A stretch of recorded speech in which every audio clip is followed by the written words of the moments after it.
Good morning, everybody. It's Wendy from Fingersticks Gallery again. So I have a new friend online. Her name's Julie. Hi, Julie. So she is a trucker. So God bless you truckers out there.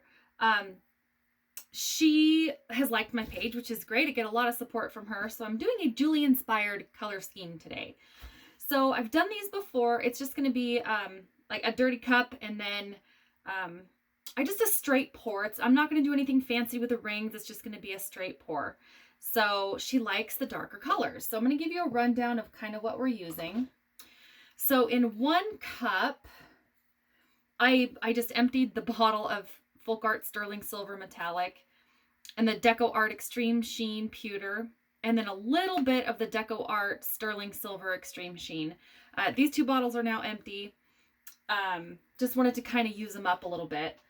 So, because she wanted a gunmetal gray type color. Well, it was really, really dark. So I added a little bit of that white. So it's almost gunmetal gray. It's going to be kind of pretty, I think. Then the Color Shift Black Flash. That's really cool. That's this guy. And then she wanted a purple, but more of an eggplant purple. So I added a bunch. For some reason, this was super thick. I added a bunch of Floetrol to this. It's probably only a quarter paint, 2/3 Floetrol, and a little bit of black, so it'll dry a little bit darker. Then she also said something about a rust color. Well, I did a rust, but I kind of spruced it up a little bit. So I did my base rust with a little bit of the metallic antique copper. So it's kind of a rusty coppery color. That's going to look kind of neat. And then I kind of did a little bit of, I'm going to do a little bit of this Kelly green. She wanted green. I don't want to make it too much darker because it's going to dry darker than the bottle anyway. And we have a bunch of black colors. So, and then she's not a huge light color person, I have found out. But I think with all these colors, we have to do a little bit of cream to break up the black colors a little bit. So I'm going to show you what I did yesterday on the previous pour. It was my negative space swipe triptych. So these are just about dry. Turned out so great. So when I did the pour, I actually had this one on this side and the other one on the other side. But I think it gives it a lot more personality if I flipped them around. So here's the flat side, here's the flat side. So it dried really well. Pretty happy with it. Last second, I added the orange, which is a fantastic idea. Super, super glad I did that. Okay, so we're just going to pour everything into the black base. So hopefully I have enough, but I'm just going to start just dumping the colors in. So move him up. Yeah, you can see that. Okay, so yeah, I'm just going to start kind of plunking them in there, I guess.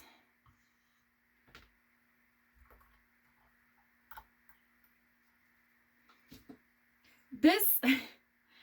I want to say there's no real art or science to doing this. I mean, it's really not my favorite technique. And the only reason for that is because there's a lot of skill that goes into doing this. But this particular technique, all you're doing is just dumping it in the paint. You can get some cool techniques or some cool effects, but it's really not, I guess, my super favorite.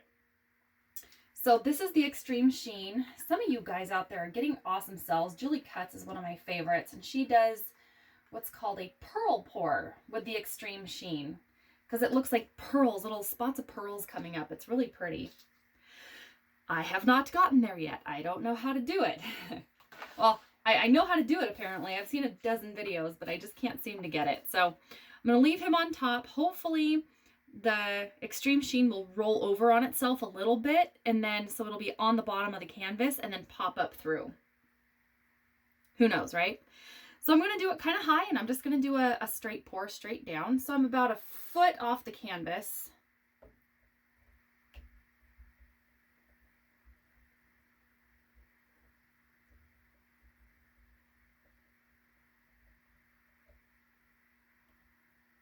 Move it over just a little bit.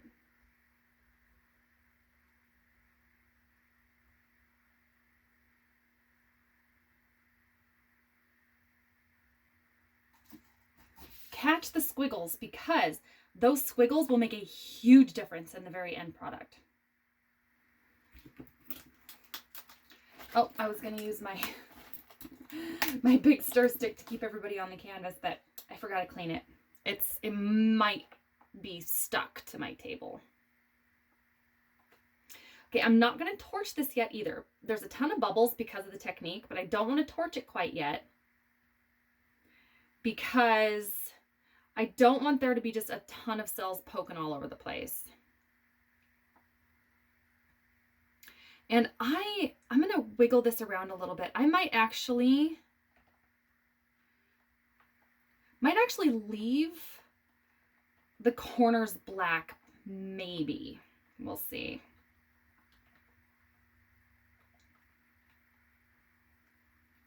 Maybe go corner to corner.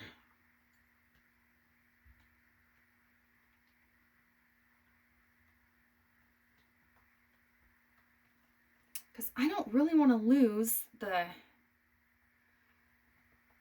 cool looking rings around the outside. I don't want to do that so much.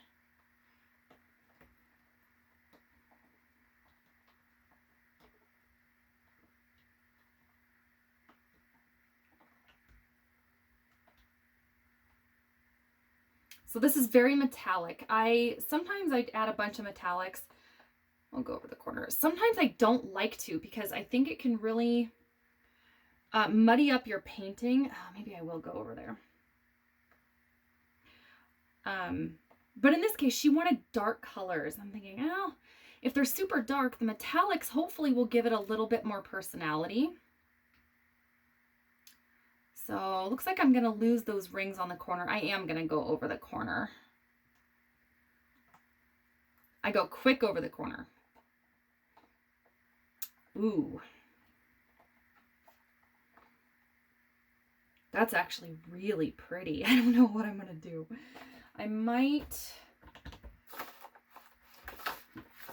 dab it on the corner a little bit just to give it a little more personality and stretch that out a little bit. I don't want to mess with this too much more, I don't think.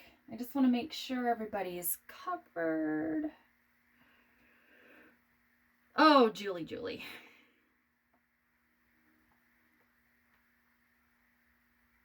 This is actually really pretty. I'm going to leave it for just a second. I'm going to step back and torch it. That's actually really pretty. I'm glad you interjected the rust color because it's more of a rusty copper, but it's really pretty right there. And sorry, sweetheart, your green kind of took a nosedive. I didn't put too much, but since it was towards the end, it kind of took a dive off the side there. That happens sometimes. Oh, hold on, wrong torch.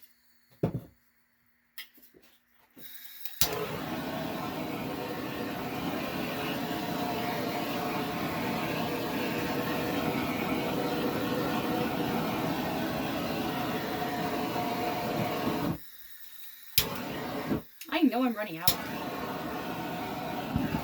Okay, so I'm channeling my inner Julie Cuts a little bit. I'm normally doing this exactly the same as I always do these, whether I do it in a ring pour, but the same paint technique, or the wiggle pour, or the straight pour like I just did. I have never been able to get the paint reaction to make these little cells before, and there's more coming up over here. So, and there's a bunch of cells down here. I am super flipping excited because those cells are the gray color. So it looks like wood. It looks like almost like a stained mahogany maybe. It's really pretty.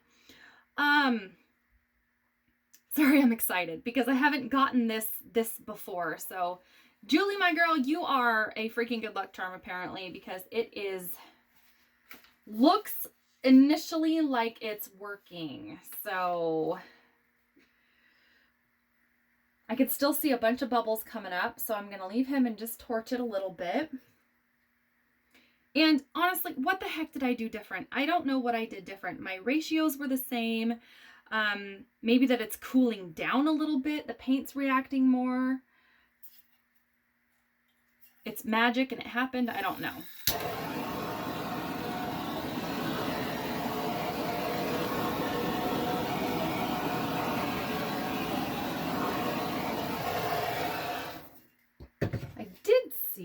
somewhere in here, it looked like there was a little lump, like there was a paint booger or something. I can't see it now. Maybe it was just a big bubble. But it might change over the course of, you know, I don't know, 5, 10, 15 minutes. But it might not. If it doesn't, I'm super happy. So it has a lot of texture, a lot of personality. So, okay, I'm going to bring you guys in for a close-up. If it does change and morph anymore, I will take a picture and I will videotape it or whatever and let you guys know. But I just wanted to give a shout out to Julie because you are so awesome. You are a huge supporter. And although we've never met, I kind of love you already. So I'll bring you in for a close-up. So it looks like tree rings. And on the camera, it looks more of a like a goldish color, but in person, it is a really dark, deep, rusty kind of copper color. So texture down here is amazing. And those little pearls up there in the corner are super cool. So I'm really happy about those. So I'm going to turn off maybe that light. So so far it turned out great. It's looking fantastic. So I will show you guys when it's dry on my next video. So I hope everybody has a fantastic weekend. And no matter where you are, I hope you're staying nice and cool. And until next time, you'll see me soon.